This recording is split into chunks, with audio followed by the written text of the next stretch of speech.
高考前5天，全校陷入了洋人杀游戏，极其危险的重症毒株潜伏在人群中，而我是唯一抽中女巫身份的人。手持退烧药和 N95 口罩，过去霸凌我的人都对我卑躬屈膝，只为求我帮他们一把。我回他们，做梦就如同曾经我求他们放过我时，他们给的答案一样。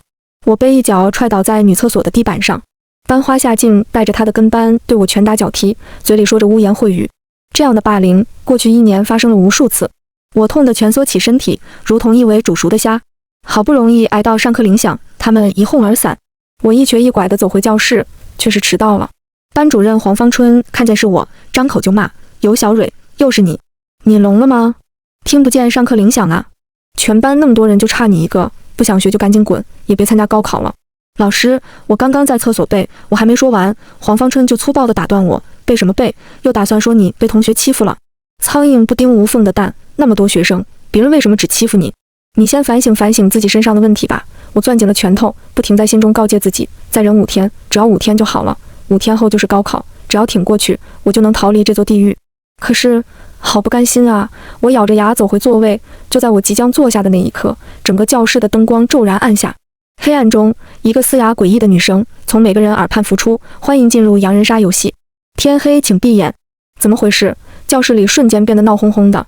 夏静惊声尖叫起来，那个声音就在我耳边，离我好近。不是在我耳边，离夏静很远的另一位女生喊道：“这听上去根本不是正常人的声音，更像是黄芳春在讲台上猛敲教鞭，都给我闭嘴！”同学们安静了，但那嘶哑诡异的女声却再度响起：“学校里潜伏着极其危险的重症毒株，感染毒株的人会变为洋人。洋人杀游戏共有6种角色：一、洋人，可以通过呼吸道飞沫、直接接触、气溶胶等多种方式感染其他人；二、女巫。持有 N95 口罩，可有效隔绝病毒；持有布洛芬、莲花清瘟，可有效缓解洋人症状。3. 预言家，持有抗原检测试剂盒，可以检测出对方是否为洋人。4. 猎人，当猎人变为洋人后，可以选择一个人作为密接，直接将对方变为洋人。5. 守卫，可以守护自己或其他人中的一人，永远不变为洋人。6. 健康人，心惊胆战地度过每一天，随时有可能被感染为洋人。本游戏毒株为重症毒株，洋人将经受10大酷刑，症状持续1周，生死天定。10大酷刑分别为：喉咙吞刀片、水泥封鼻孔、无麻醉开颅、电钻眼珠子、铡刀嘎腰子、铁锤抡四肢、钢锯踢肋骨、屁股做榴莲、无敌鸡关屁、大姨妈收肢。毒株存在潜伏期，你身边看似无症状的人，很可能是洋人。每班有1张通行证，可固定1名人员外出采购必备的生活物资，但该采购人员有较大概率变为洋人。无通行证离开教室，100%变为洋人。本游戏持续5天，但已感染毒株不会随着游戏结束消失。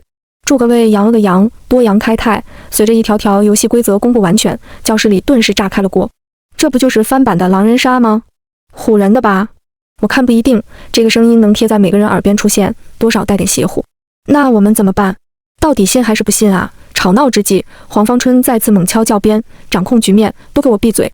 这肯定是哪个学生搞的恶作剧，什么乱七八糟的。听了班主任的判断，众人心中稍定。然而不到3分钟，就听隔壁班级传来一阵撕心裂肺的痛呼：“痛，太痛了！10大酷刑是真的，我变成洋人了，救我，快救我！谁是女巫？我需要布洛芬，连花清瘟也行，我受不了了！”伴随着这一声声痛呼的，还有隔壁班其他人惊慌的叫喊：“这不是游戏，是真的！女巫到底是谁？我们跟洋人待在一起会被传染的，我们要N95口罩。反正他都变洋了，快把他推出教室！快！”紧接着便是一阵混乱的惊叫声，同学们的脸色阵阵发白，即便黄芳春再三声明安静，也忍不住窃窃私语：难道这个游戏是真的？那高考怎么办？规则说游戏5天后结束，刚好可以赶上高考，但是洋人症状会持续1周，还不一定能活下来。要是染上了，基本就和高考说再见了。天哪，那我绝对不能变成洋人。咱们班应该没有洋人吧？此话一出，众人都沉默下来。按照游戏规则，洋人有潜伏期，可能就混在人群之中，任何人都有可能是洋人。尤小蕊，你怎么一脸痛苦的样子？该不会是阳了吧？夏静突然把矛头指向我，全班顿时屏住呼吸，退出离我5米远。我心里憋着一口气，反复告诉自己还有5天，不要节外生枝。但夏静这句似有若无的引导，明显想将我推向万劫不复的深渊。如果在没有通行证的情况下，众人将我推出教室，那我100%会变成洋人。变成洋人就不能安心高考，那么我所有的忍耐都将失去意义。我冷哼一声，终于忍不住反唇相讥：我为什么这样，你不清楚吗？刚刚课间你带人在女厕所打我，结果现在你居然还问我为什么痛苦。夏静脸色一沉，似乎没想到我会反驳。不过她作为班花，在众人面前根本不用亲自申辩，只需摆出一副楚楚可怜的神情，自然有人帮她说话。柯佳明径直站出来，将夏静护在身后：静静怎么可能会打你？她一向温柔善良，在学校遇见流浪猫都会喂食，你不要冤枉她。柯佳明是夏静的男朋友，也是我们班的班长。我捂着被踹疼的肚子，悠悠道：怪不得学校里有那么多被毒死的流浪猫。尤小蕊，你过分了呀！黄芳春拿着教鞭猛敲讲台，如同往常一样不耐烦地指责我：夏静怎么可能欺负你？她长得漂亮，成绩又好，她爸还是有钱的大老板，犯得着跟你计较吗？依我看，你就是已经阳了，想诬陷夏静来掩饰自己。听她说出这些话，我一点都不意外。过去无数次我被夏静霸凌的时候，都曾向黄芳春求助，她压根不愿核实真相，只是翻来覆去地强调夏静不会做出这种事，我应该从自己身上找原因。后来我才得知，夏静爸妈给学校捐了上百万，还给黄芳春送了价值不菲的礼物。而我的父母在1年前因车祸去世，没人给我撑腰，只能自己苦熬。黄芳春两相权衡，选择冷眼看我被霸凌。在他心中，没有对错，只有利益。谁家有钱有权，谁就是正确的。而眼下，见班主任站在了夏静那边，其他同学也满脸忌惮地看着我，退出老远，好像生怕被我传染上。柯佳明这时候倒记得自己是个班长，捂着口鼻劝我：尤小蕊，同学一场，你就自己主动出去吧。你一个人养老事小，要是把全班都传染上，这事儿可就大了。我咬紧牙关，我不是洋人，没有症状，凭什么要出去？方才各班已经把有症状的洋人轰了出来，走廊正变得哀嚎。加上规则说得很清楚，没有通行证出教室，感染率是100%。这时候出去，无异于自寻死路。看见其他人都在攻击我，夏静倒装起了好人。哎呀，我有个法子。规则上不是说了吗？每班都有一张通行证，可固定1名人员外出采购生活物资。咱们这么多人，要在教室待5天，没有吃喝可不行。不如就把通行证给尤小蕊，让她去超市替大家采购吧。夏静的提议立刻得到了众人的拥护。柯佳明还不忘夸奖夏静：静静，你真善良，把唯一一张通行证给了尤小蕊。所有人都假装忽略了那条规则的后半句：采购人员有较大概率变为洋人。把我推出去，既能让我不再碍眼，又能解决物资问题，还得了个善良的美名。夏静真是好算计。黄芳春也松了一口气，一锤定音：那就这么办。尤小蕊，你出去采购，他们竟然如此理直气壮，凭什么？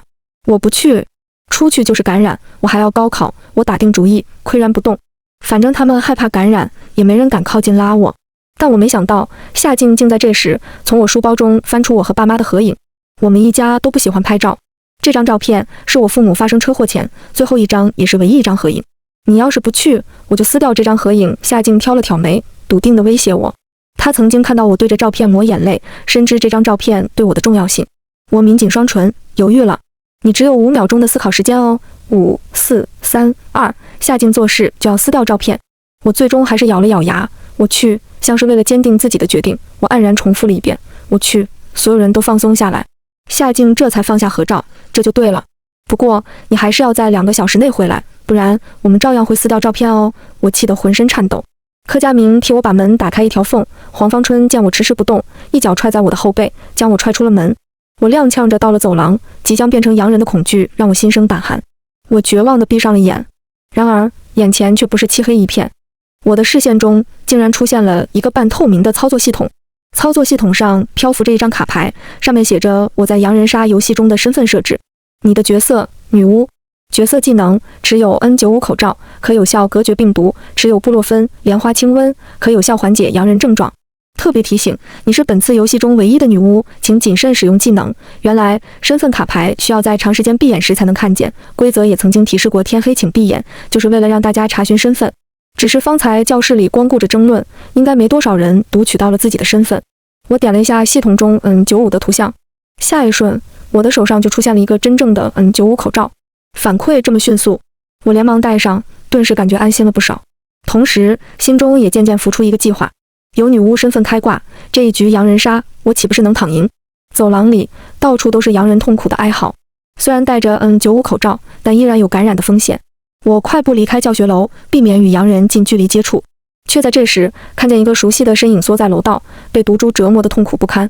那是裴承轩，一个干净憨直的小胖墩，也是在我被霸凌时唯一向我伸出援手的人。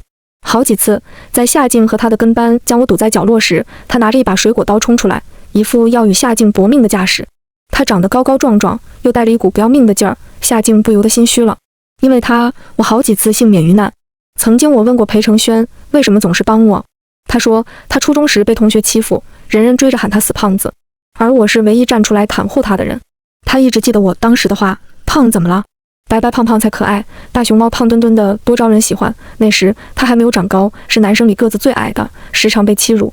而那时我的父母还在身边，凡是有人为我撑腰，还有余力去维护别人。后来他抽条似的长高，我的父母却去世了，我们的角色反了过来。今天换做其他任何人，我都能够视而不见，但唯独对裴承轩不能。眼下裴承轩正瑟缩在教学楼的楼道间，免疫系统杀疯了，浑身上下竟冒着烟。他紧闭双眼，明明脸烧得通红，嘴却冷得打颤。裴承轩，我叫他的名字。他虚弱地睁开眼，看见是我，他眼中流露出一丝惊喜，又很快慌乱地别过头。别过来！他的嗓音变得嘶哑无比，每个字都吐得艰难。会传染，自己都变得这样了，第一反应还顾着别人的安危，这要是换了夏静，大概恨不得多传染一个是一个。我闭上眼，等操作系统浮出后，取出一个 N95 口罩和2粒布洛芬，隔着5-6米的距离给他扔了过去。裴承轩愣了愣，从喉咙里挤出疑问：“你是女巫？”我点点头，别说话了，快吃药吧。吃完我带你去医务室，你这么缩在楼道不是办法。裴承轩乖乖吃了药，戴好 N95，摇摇晃晃地站起来，这模样走路都困难，光靠他自己怕是走不到医务室。好在教学楼里有电梯，我让他坐电梯到1楼，自己则走楼梯。在1楼汇合后，用搬书的小推车卯足了劲将他推到外面。裴承轩有些不好意思，是不是很沉？我看着他脑袋上不停冒着的白烟，无奈道：“你都快被烧熟了，就别管这么多了，有小推车在，不费劲。”话虽这么说，但走到医务室门口时，我已是满头大汗。然而医务室却是房门紧锁，压根没开。围在医务室门口的还有好几个面色潮红的洋人，其中一人见我戴着口罩，还推着裴承轩过来，喘息着哀求：“可不可以用推车送我去宿舍？我能给你很多钱。”虽然不忍心，但我还是摇了摇头。多送一个人，我就会多担一份风险，为了钱不值当。但即便如此，我还是从系统里取出几粒莲花清瘟，远远扔给医务室门边那几个洋人。布洛芬是西药，见效较快；莲花清瘟是中成药，对身体伤害小，但见效慢。我不知道药物是否有限额，所以见效快的药还是优先留给自己和裴承轩用。谢谢，太感谢了。那几人感激涕零，连忙把莲花清瘟塞进嘴里。我推着裴承轩继续走。去哪儿？裴承轩艰难地问我。回我宿舍。我记得裴承轩是走读生，在校内没有住处。反正现在宿舍其他人都被困在教室，刚好能让他休息。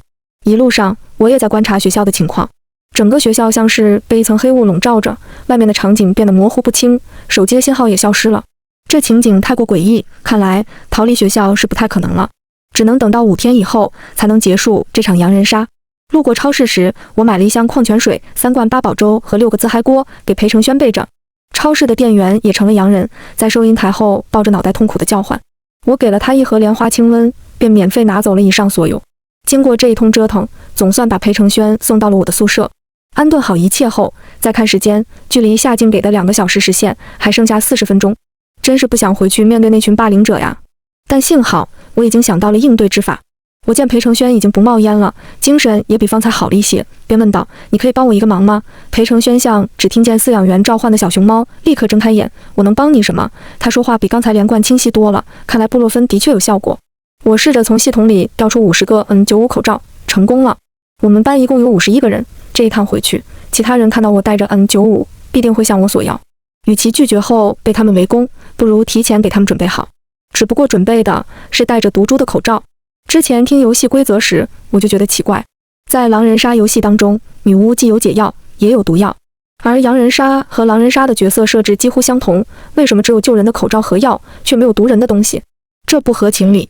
但很快我就领悟到了这条规则背后的用意。没有毒药，但可以创造毒药吗？只要将N95口罩染上毒株，不就能变解药为毒药了吗？我跟裴承轩说了我的计划，本以为他会觉得我心狠，可他竟然二话没说，直接拿起那一把N95口罩，逐个对着咳嗽，帮我输入毒株。不觉得我过分吗？我终究还是忍不住问了出来。裴承轩毫不犹豫道：“过分的是他们，夏静霸凌你，班上其他人都是帮凶。只要他们有脸硬要你的 N95，就活该变成羊。”他抬头看我，声音明明哑得不行，却透着一种清澈的坚定。小蕊，我会无条件站在你这边。这句话仿佛带着力量，给了我莫大的勇气。好，你安心休息，等我回来。我闭上眼，调出游戏系统。系统里刚好有一格空的置物架，似乎就是专门为了放毒药准备的。我将裴承轩中过毒株的 N95 放进去，跟正常的 N95 做了区分。班上的人霸凌我这么久，不给他们N95和退烧药，绝对在情理之中。我已经打定主意，如果他们不再胁迫我，我还能放他们一马。但只要他们敢硬拿，我就敢让他们全部变成洋人。回教学楼路上，我再次去了超市，拿了一大袋压缩饼干和一个空的饮水桶。超市的店员头疼欲裂，觉得莲花清瘟见效太慢，又问我有没有布洛芬。我便用1粒布洛芬换了这次的所有物资。到了教学楼，我没急着回班里，先去了趟厕所，把刚买的饮水桶装满，这才用脚踢着饮水桶回到班级门口。还没敲门，就听见里面的人在抱怨：“还有2分钟就到2个小时了，尤小蕊不会不回来了吧？”不可能，他家何影还在这儿呢，他肯定怕我们撕掉。现在外面到处都是洋人，他没有任何防护，就算回来肯定也变洋了。咱们不能让他进来。对，肯定不能让他进。让他把物资放门口，之后几天只要还有气儿，就得天天给我们送物资，不然我们就撕烂照片。幸好柯佳明是预言家，用抗原测出咱们班所有人都是健康人，只要咱们一直待在教室，不缺吃不缺喝，应该能安全坚持到高考。听着这些用心险恶的发言，我心里一阵发冷。就你们还想坚持到高考？做梦！我克制住怒火，敲了敲门。我回来了，水和吃的我都给你们带回来了。里面的讨论声戛然而止。班级的教室门中间镶嵌了一块玻璃，只要他们往外一看，就能发现我戴着 N95 口罩。果然，黄芳春刚准备开口让我继续为他们卖命，却猛然瞪圆了眼，尖声质问：“你怎么会有 N95 口罩？”我直接摊牌，我的角色是女巫，当然有 N95啊！班里瞬间沉默了。他们待在教室里，虽然没有洋人，但毒株还是可以通过空气感染。如果有 N95 口罩，无疑能得到更多的保障。我知道他们在打什么主意，于是率先提出一种方案。我知道你们害怕我成了洋人，所以我就不进去了。但物资我已经送到，你们也该履行承诺，把何影还给我。只要他们愿意履行承诺，我还可以放过除了夏静和黄芳春以外的其他人。但很可惜，人心在绝境之下是不会变善良的，只会变得更加恶毒。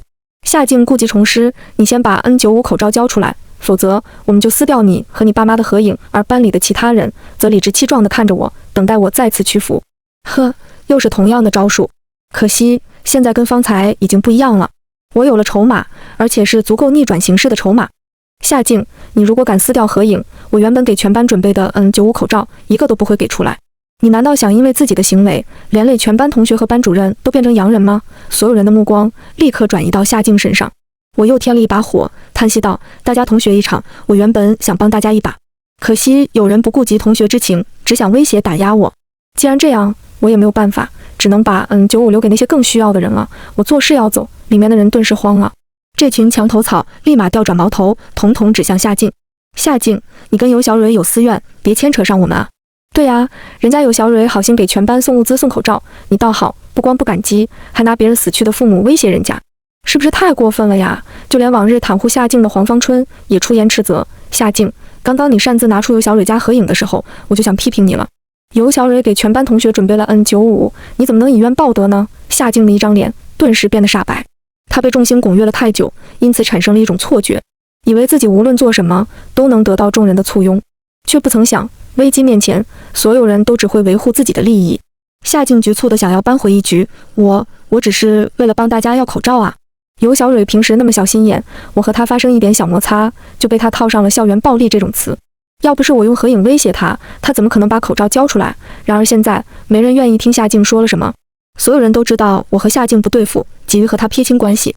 就连她的男朋友柯佳明也压根没理她，只向其他人提议，尤小蕊既然给大家带了物资回来，总让她待在外面也不好。这样，我是预言家，我拿一个抗原给尤小蕊测一下，如果没变成洋人，就让她进教室吧。毕竟物资要是放在门口，出去拿的人也有感染风险，我们也可以顺便了解一下，95是不是真的有防护效果？这个法子得到了除夏静以外所有人的赞同。夏静不满道：咱们不是说好了让尤小蕊在外面自生自灭吗？怎么能让她回教室？黄芳春冷冷道：夏静，你要是不同意，那一会儿就你去门外拿物资。夏静立马不吭声了，默许柯佳明从门缝给我递了抗原。结果很快出来了，只有一条杠，没阳。所有人都松了口气，同时对N95口罩更加志在必得。我把物资带进了教室，不等他们开口，便率先伸出手。合影呢？还给我。黄芳春谨慎地问。给了你合影，你就能保证给全班N95口罩？我面不改色道。合影是我们之前说好的，我帮你们采购物资，你们就还我合影。你们先履行完之前的承诺，我们才能往下谈。黄芳春眼中浮出恨色。我可以肯定，如果此时口罩在我手中，他会教唆全班同学不顾一切强行抢走。但有柯佳明这个预言家在，他们应该已经知道口罩可以存放在系统中，除非我自愿拿出，否则他们根本抢不走。黄芳春只好硬着头皮命令夏静把合影还给尤小蕊。夏静一脸不情愿，但迫于全班人的逼视，只好慢吞吞地把合影递给了我。这下你总该把95给大家了吧？夏静扁着嘴说。我小心翼翼把合影收在外套里层的口袋里，确保不会再轻易被抢走，才开口道：本来是该给大家的，但你还得实在太不情愿，让我觉得你一开始就想赖账。夏静气急败坏。尤小蕊，你什么意思？给你点脸，你还真以为自己是块料啊？赶紧把95交出来，还有布洛芬和莲花清瘟，不然我就弄死你。黄芳春也有些耐不住了。尤小蕊，你还想怎么样？合影也还你了，难道你忍心把全班同学置于危险当中？好，就算你拿不出给全班的N95，给老师的总得有吧？尊师重道，你懂不懂啊？我的心中愈发冰寒。从前我只想平平安安熬到高考，圆了爸妈想让我考上好大学的梦，但一再的忍让，却换来变本加厉的欺凌。我算是看明白了，妥协无用，忍耐无用，对付贱人就得用贱招。给全班N95口罩没问题，但我有个条件。我挑了挑眉，看向夏静和黄芳春，你们俩对我的态度实在让我很不舒服。这样，不如你们俩互扇耳光，谁扇得狠，扇得我高兴了，我就给谁N95。要是你们能两败俱伤，那就更好了，全班都能有N95用。此话一出，全班期待的目光都投注在了夏静和黄芳春身上。黄芳春被身边虎视眈眈的目光看得心虚，愤然指责我：尤小蕊，你太过分了，你怎么能让学生打老师呢？亏我还……他没说完，脸上就结结实实地挨了夏静一巴掌。黄芳春错愕地抬起头，似乎没想到平日他百般呵护的班花居然会这样对自己。你敢打我？夏静，你居然打我！夏静理直气壮，你刚刚不也帮着尤小蕊骂我吗？我爸妈给你送了那么多钱，你居然还敢骂我，活该被打！黄芳春气得鼻孔冒烟，冲上去揪住夏静的头发，拖着她往墙上撞数十下，叫你打我，叫你不尊重老师。夏静也不甘示弱，她一边用脚猛踹黄芳春的膝盖和肚子，一边招呼柯佳明：快来帮我呀！柯佳明不动如山，只道：尤小蕊说了，你们两个互相打才行，旁人不能参与。全班这么多人，看他俩斗得血光四溅，没一个上去拉架的。他们就像当初看着我被夏静霸凌时一样，冷眼看着夏静和黄芳春狗咬狗，真是一出好戏呀！我只恨刚刚在超市没有多拿一包瓜子，否则这时候嗑着瓜子看戏，应该更有滋味。果然，恶人还是得用恶法来治。夏静和黄芳春双双鼻青脸肿倒在了地上，确认两人伤得都不轻，我才慢悠悠地拍了拍手，久违地笑了起来。可以，表现得不错，看你们打得这么卖力，就奖励你们一人一个N95吧。我从系统里拿出2个带毒株的N95口罩，扔到夏静和黄芳春面前。他俩立马手忙脚乱地戴上，虽然脸还肿得老大，但眉目都放松下来，似乎以为这样就避免了成为洋人的命运。真是天真。那我们其他人的N95呢？柯佳明立刻问。别急，都有，一个个排队来领。领的时候别忘了跟我说声谢谢。我回到自己的座位上，开始做着分发N95。听着那群人一声又一声的谢谢，我心里笑得无比畅快。很快，这一教室的健康人就会全部变成洋人，这是他们应得的。柯佳明排在队伍的最后，轮到他时，他却不急着拿N95，反是用揣测的目光盯着我。怎么，不想要口罩了？我有些奇怪。要，当然要。柯佳明像是下定决心似的，伸出了手。然而，他却没有碰我递给他的那个口罩，而是迅速夺走了我正戴着的N95，直接移到了他自己脸上。我短暂地愣了一瞬，然后迅速从系统里拿了个干净的N95，给自己重新戴上。我没有质问柯佳明，显而易见，他已经猜到我可以将N95口罩变为毒药，只有我自己戴的口罩才是绝对安全的。而柯佳明也不会主动点破，因为一旦所有人意识到这件事，他脸上唯一安全的口罩必定会被其他人争抢。我们都默契的没有开口。倒是夏静尖叫起来，指着柯佳明闹开了：你怎么能戴尤小蕊用过的口罩？那里面沾着尤小蕊的口水啊，你不嫌恶心吗？柯佳明抿了抿唇，为了把这个举动圆回来，可谓做戏做足了。他瞪着夏静吼道：我就喜欢有小蕊的口水，怎么了？一开始我暗恋的人就是尤小蕊，你还一直欺负他，我早就看不惯你了。原来他也一直知道夏静在霸凌我呀，装得那么冠冕堂皇，内里却是一团蛆。夏静不可思议地看向柯佳明，你暗恋的人是尤小蕊？我长得比她漂亮，家里比她有钱，我哪里不如她了？你说，这还用说？当然是因为你不是女巫身份啊。眼看夏静和柯佳明闹起了分手，其他人的目光集中都在了他们身上。我趁机拎起书包，3步并作2步窜到门口。等黄芳春吼出那句别让尤小蕊跑了时，我已经关上教室门溜掉了。其他人没有通行证，压根不敢离开教室。没想到最初他们用来推我下地狱的通行证，如今却成了我的护身符。毕竟现在那个充满了准洋人的教室才是真正的危机四伏。回到宿舍，裴承轩已经睡着了，他的烧看上去已经退了，脸色不再潮红，呼吸也匀称了许多。我放心了些，考虑到跟他共处一室可能会变阳，我给他留了张字条，说自己在隔壁，有事叫我就行。我们高中宿舍的格局是2个宿舍打通，在中间的通道处设置了共用的洗漱台和2个卫生间，因此无需隔壁宿舍的钥匙，只要通道处的门没锁，就可以从内部进入隔壁宿舍。我搬了一沓高考复习资料去了隔壁，又囤了些食物，做好在宿舍扎营5天的准备。外面再是兵荒羊乱，也挡不住我学习的热情。高考才是我最重要的事。我在宿舍刷题刷到飞起，还把重要的知识点一一巩固。裴承轩知道我学习时喜欢安静，很少来打扰我。因为有我准备的药和食物，再加上休息得当，他恢复的还算不错。有了点精神，裴承轩也会爬起来温书。刚开始只能支撑1-2分钟，到后来连续撑上2-3个小时也不成问题。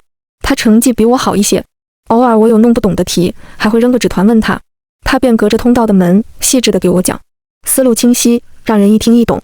幸好裴承轩变成洋人的时间早，已经熬过最痛苦的阶段。等到了高考那2天，症状估计已经变轻，应该不影响他发挥。但我们班那群人就没那么幸运了。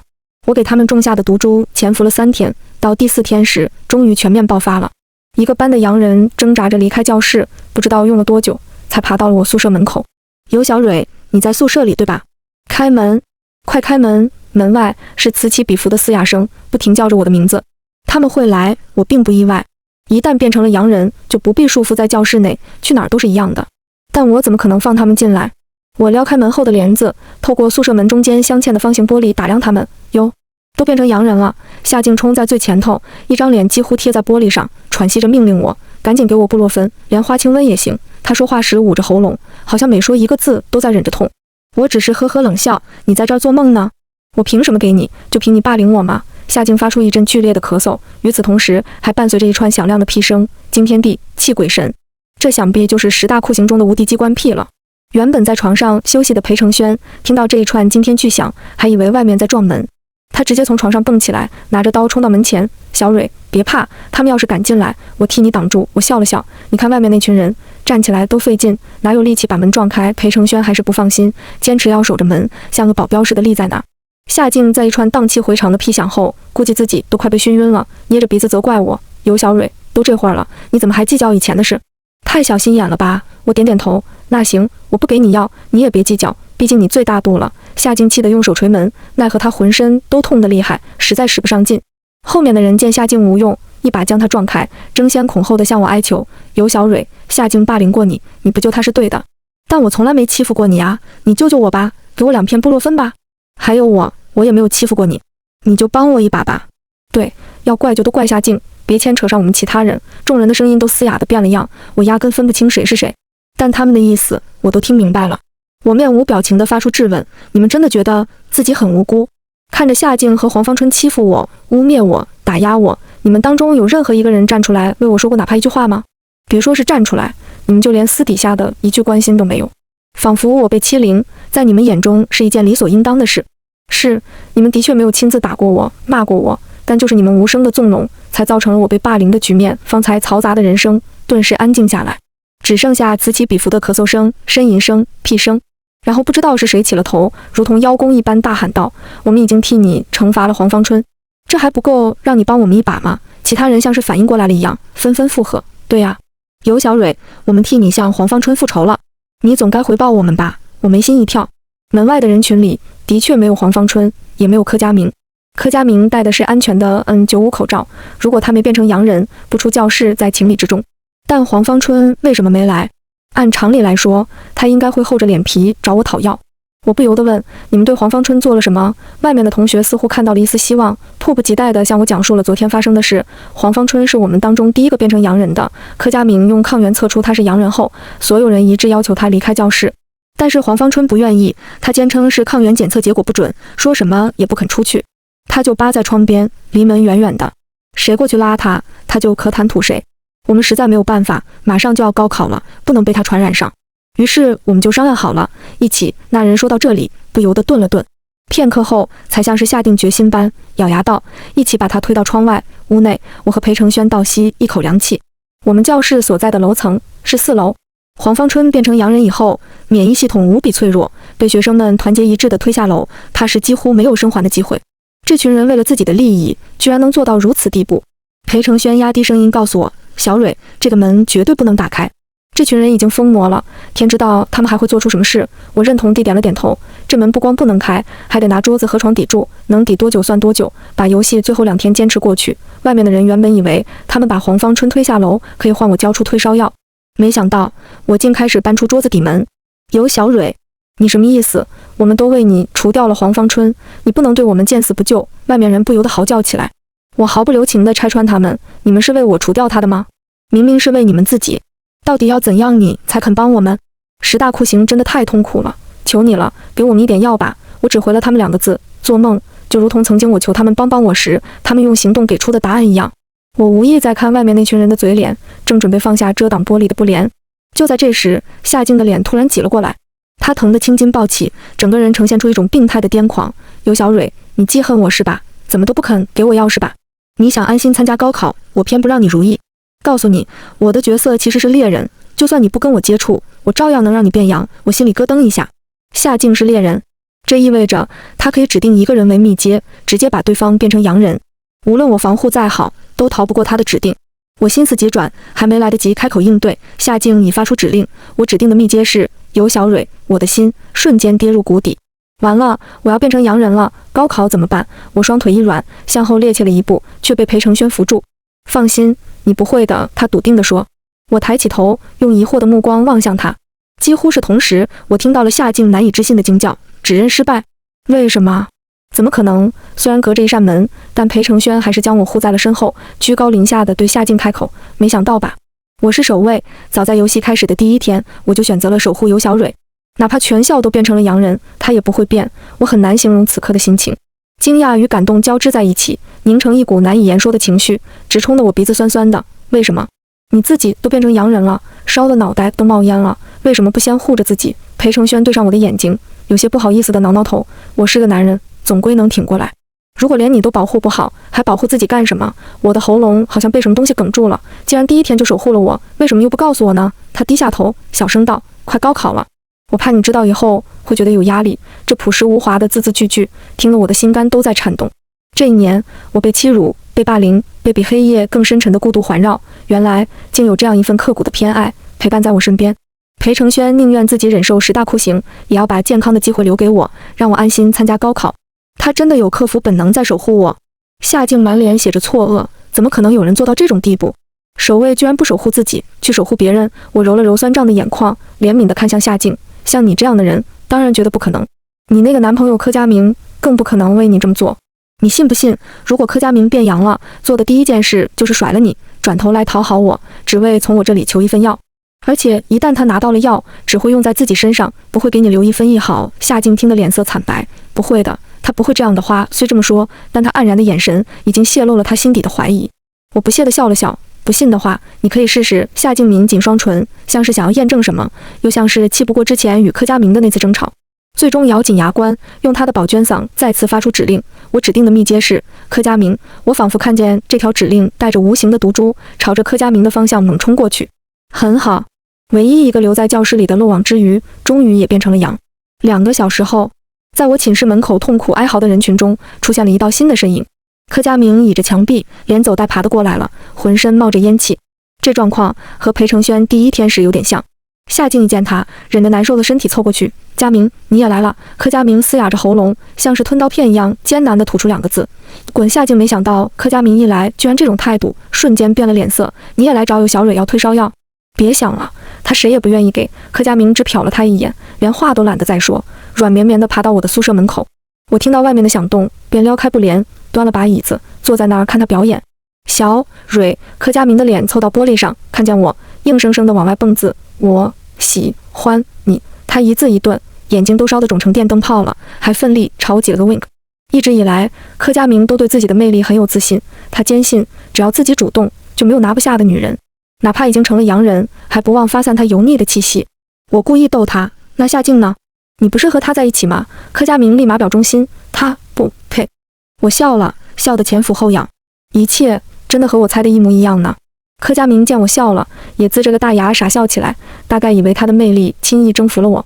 我知道他的下一句应该就是索要布洛芬和莲花清瘟了。然而还没等他再开口，夏静已拼了命地扑上去。柯佳明，嗨嗨，你果然是这样的人，你对得起我吗？可嗨嗨，我弄死你！夏静虽然被毒株折磨得十分虚弱，但身体的重量带着惯性砸下去，还是逼得柯佳明往后滚了好几下。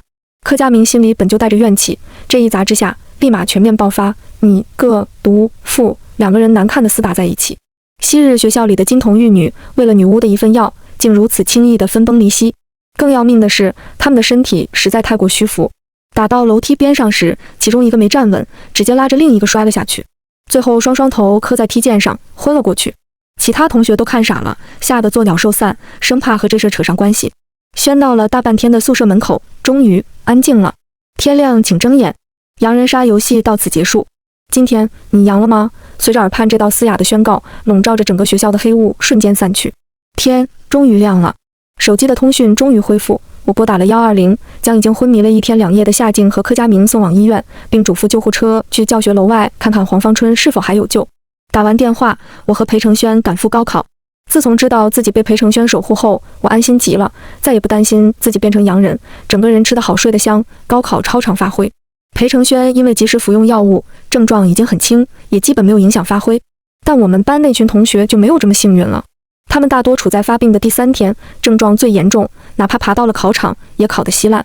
出考场以后，我得知黄芳春早在被全班推下楼那天就已经死了，夏静和柯佳明还活着，只是夏静那一摔毁了容，还断了一只手。今后要是再想霸凌别人，怕是也使不上劲。柯佳明摔坏了脑子，变得傻呵呵的，还不知道能不能恢复。今后如果再想散发魅力征服女人，只怕人人都得骂一句傻缺。再后来，警察到学校了解了黄芳春的死因，逮捕了班上除我以外的所有人，并且以故意杀人罪对他们提起了诉讼。想要再参加高考，估计得等他们从牢里出来了。而我和裴承轩顺利考上了同一所985大学。他努力健身，瘦了不少，好看精致的五官这才显露。从前的小胖墩变成了大学里的明星人物。他说，瘦下来是为了跟我走在一起时更搭。我笑了笑，无论他是胖是瘦，我都喜欢，喜欢得不得了。裴承轩成了我的男朋友，后来又成了我的丈夫。洋人杀游戏结束以后，毒株依然在世界各地蔓延，只不过重症的情况越来越少。但我从不需要担心，因为我知道裴承轩一直在身边守护着我。无数个漆黑深沉的夜里，我看着躺在身边的他，心里时常会冒出一个小小的声音：爱是凡人的救赎，神啊，在那无数个被欺凌的日夜里，你听见了我的祈祷吗？你一定是听见了吧，所以才将他送到了我身边。我在被窝里轻轻勾了勾裴承轩的手指，他睡得迷迷糊糊，下意识翻过身拥住我。他的怀抱是那么暖和，那么安全，像是黑夜里照进的那束光，温暖了我的一生。